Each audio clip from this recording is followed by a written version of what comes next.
Now, as we move forward, Program Director, from this pivotal moment, it is essential to outline the administrative process that will follow this handover.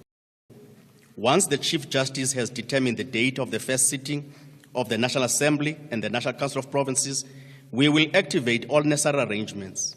This entails ensuring the elected members are received from various parts of our country, that they are onboarded efficiently, their details captured accurately, and they are adequately prepared for the first sittings. This comprehensive onboarding process includes orientation sessions to familiarize new members with parliamentary procedures, protocols, and their roles and responsibility. We have a well-coordinated plan in place to facilitate the smooth transition of new members into their parliamentary roles. This includes logistical arrangements to accommodate members traveling from distant regions, providing them with the necessary resources and support to hit the ground running.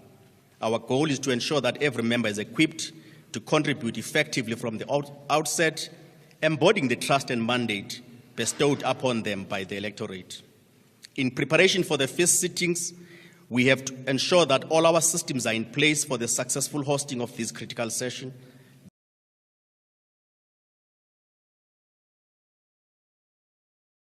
This includes the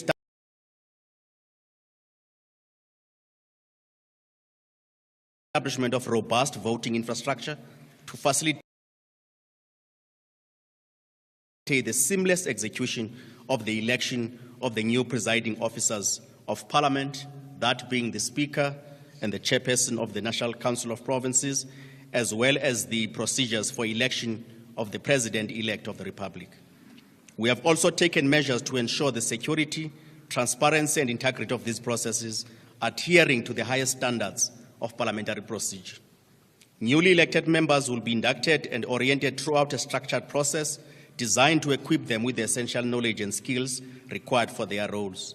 This program typically includes briefing on parliamentary procedures, ethical guidelines, legislative responsibilities, and administrative processes. In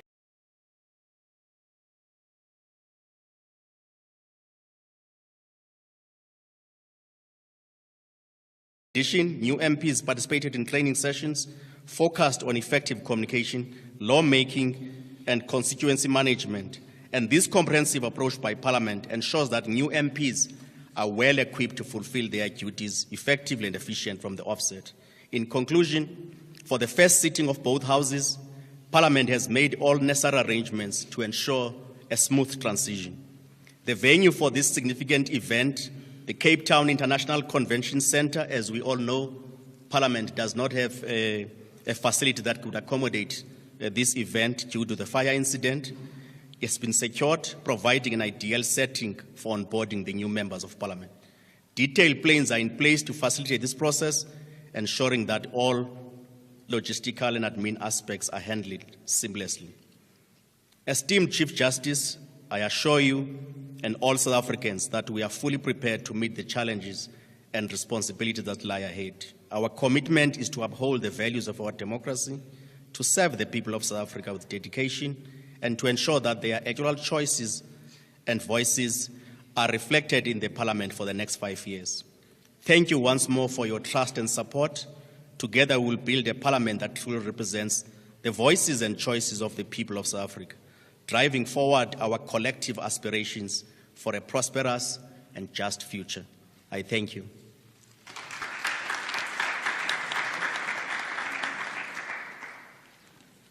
Thank you very much, Mr. George.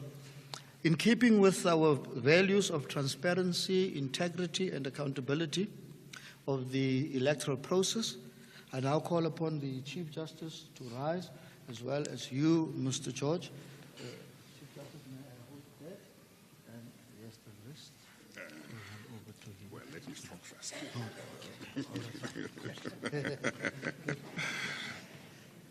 The JP here wants to make sure that I don't talk.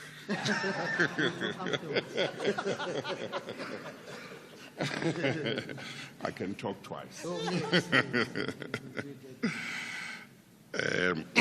Program Director, thank you very much, Judge President Musi. Where's your list? Yeah, okay. protocol list.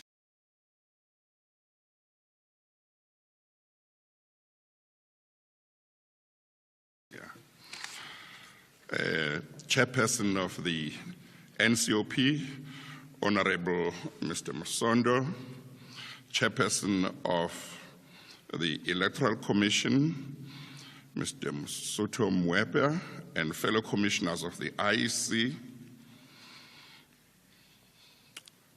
judges president and other judges who might be present here, Secretary to Parliament, Mr. George, and secretaries of the National Assembly and the NCOP, CEO of the IEC, Mr. Mamabolo, and other officials of the IEC present, the SG of the Office of the Chief Justice, Ms. Memes Sejosengwe, and officials of the OCJ. I also would like to acknowledge the presence of, is it the former acting speaker or still acting speaker? Acting Speaker of the National Assembly, Mr. Tsinoli, all other invited guests and officials of the state in attendance today, members of the handing over of the lists by the chairperson of the IEC to the Chief Justice, and the handover of the list by the Chief Justice to the Secretary of Parliament marks an important milestone in our constitutional democracy. We started off with the elections on the 29th of, we'll then have to announce the date for the first sitting of Parliament.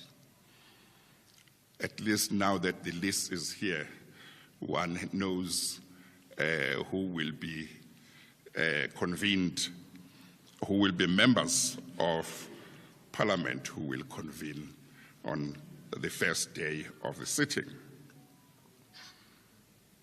But it's important to also mention what else the judiciary has done to prepare for the next few weeks, which will apply when the first sitting of Parliament takes place and the Speaker of Parliament is elected, the Deputy Speaker is elected, and the President is elected. Those rules will also apply to provincial legislatures. In terms of the Constitution, the Chief Justice presides over the election of the Speaker of Parliament, of the National Assembly. He also presides over the election of the President. He presides over the election of the Chairperson of the NCOP. He administers the oath of affirmation to all members of Parliament, the National Assembly, and